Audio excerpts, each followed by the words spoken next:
नमस्कार दोस्तों, स्वागत है आपका हमारे यूट्यूब चैनल पर। अगर आप चैनल पर नए हैं तो प्लीज़ चैनल को सब्सक्राइब कर लीजिए, अपने दोस्तों को शेयर कर दीजिए। दोस्तों, एम्स स्टेनो डिक्टेशन का ये दूसरा डिक्टेशन है, तो आप लोग तैयार हो जाइए। डिक्टेशन शुरू करते हैं 5 सेकंड में।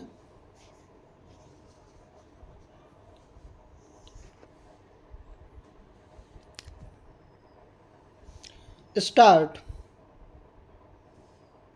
महोदय, मैं एक अत्यंत महत्वपूर्ण विषय की ओर सदन का ध्यान आकृष्ट करना चाहता हूँ। आयुर्वेदिक दवा की आपूर्ति में विलंब होता है। 1-2 माह का समय लगा दिया जाता है। संसद के पास वाला औषधालय, जहाँ केवल सांसद लोग ही अपना इलाज कराते हैं, आयुर्वेदिक दवा में विश्वास रखने वाले आयुर्वेदिक दवा लेते हैं। वहाँ भी 1 महीने 2 महीने तक आपूर्तिकर्ता दवा नहीं देते। जो जीवन रक्षक दवा है, हृदय रोग की दवा, मधुमेह की दवा, रक्तचाप की दवा समय पर नहीं देते, और जो डीलर हैं वह लिख देता है, उपलब्ध नहीं है। दूसरी बात है, पतंजलि योग संस्थान की दवा हिंदुस्तान में बिक रही है। उसकी ख्याति है, उसकी विश्वसनीयता है, उसमें गुणवत्ता भी है, लेकिन भारत सरकार के स्वास्थ्य मंत्रालय के कुछ अधिकारियों ने गुपचुप रूप से सभी औषधालयों के प्रभारियों को निर्देश दे दिया है कि पतंजलि योग संस्थान की दवाओं की आपूर्ति मत करो। वर्ष 2004 से मैं जिस दवा का सेवन करता रहा हूँ, मधुमेह और हृदय रोग की दवाओं का, उन दवाओं की आपूर्ति अब नहीं की जाती है। इसके कारण बहुत ही गड़बड़ी हो रही है। पतंजलि योग संस्थान की दवाओं में उत्कृष्टता है और गुणवत्ता है। अन्य के मुकाबले उनकी कीमत भी कम है।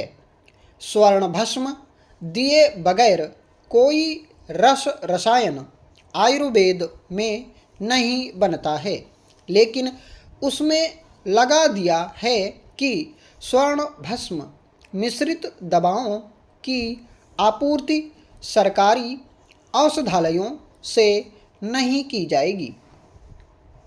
महोदय, सब जानते हैं कि जैसे अंग्रेजी दवा को 2 गुनी मात्रा में करके उसकी गुणवत्ता को, उसकी शक्ति को बढ़ाया जाता है, या mg बढ़ाकर शक्ति को बढ़ाया जाता है, उसी तरह आयुर्वेद की दवा की गुणवत्ता और शक्ति का वर्धन करने के लिए उसमें स्वर्ण भस्म मिलाई जाती है, जिस पर रोक लगा दी गई है। अंत में मैं एक बात कहूँगा कि मुख्यालय में बैठे हुए कुछ अधिकारी हैं जो यह षड्यंत्र करते रहते हैं और प्रभारियों पर दबाव देते हैं कि सांसदों के द्वारा जो पर्चा आए उस पर्चे पर विलंब करो, और जो नकली और फर्जी कंपनी की दवाएं हैं, उन नकली और फर्जी कंपनी की दवाओं की आपूर्ति कराओ। पतंजलि योग संस्थान और अन्य अच्छी दवाओं की आपूर्ति ना कराओ। मैंने मंत्री जी को कई बार पत्र लिखकर इस ओर उनका ध्यान आकृष्ट किया है, लेकिन इस पर कोई कार्रवाई नहीं की जा रही है, क्योंकि उन अधिकारियों को राजनीतिक संरक्षण प्राप्त है। मैं मांग करता हूं कि इस पर कार्रवाई होनी चाहिए। मान्यवर उपाध्यक्ष महोदय, मैं माननीय भाई साहब द्वारा सदन में अंतर्राज्यीय नदियों का राष्ट्रीयकरण विधेयक 1999 बिल का पुरजोर समर्थन करता हूं। यह अत्यंत खेद का विषय है कि स्वाधीनता के लगभग 63 वर्षों के बाद भी हमने राष्ट्र के अंदर राष्ट्रीय जल नीति तो कहने के लिए बना ली, जल को राष्ट्रीय संपत्ति भी कहने को मानने लगे, लेकिन इसके बावजूद भी कुछ ही समय पहले प्रधानमंत्री जी की अध्यक्षता में सारे राज्यों के जल संसाधन मंत्रियों की एक बैठक हुई, जिसमें हम राष्ट्रीय जल प्राधिकरण का निर्माण नहीं कर पाए। इससे बढ़कर विडंबना और क्या हो सकती है। जल परमपिता परमात्मा की देन है। हमारे यहाँ शास्त्रों में भी जल के बारे में बहुत कहा गया है। जल ही ईश्वर है, जल ही जीवन है। संसार की सब भाषाओं के अंदर, सब देशों के अंदर जल को अत्यधिक महत्व प्रदान किया गया है। ईश्वरीय प्रदत्त जो हमारे पास यह तत्व जल है, उस जल का उपयोग हम मानव मात्र के लिए, समस्त राष्ट्र के लिए नहीं कर सके। इससे बढ़कर विडंबना और क्या होगी।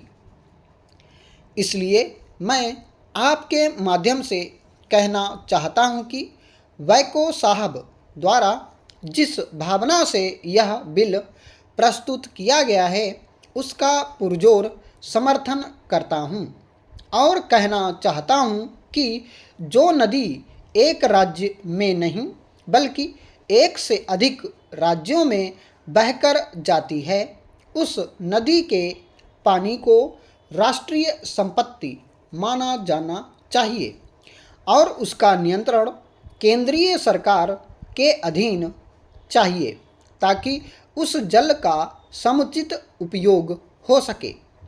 खेद है कि आज़ादी के बाद हम राष्ट्रीय और भावात्मक एकता की बात करते हैं। मैं कहना चाहूँगा कि एक बहुत बड़ा पेड़ था। पेड़ पर हजारों पक्षी रहते थे।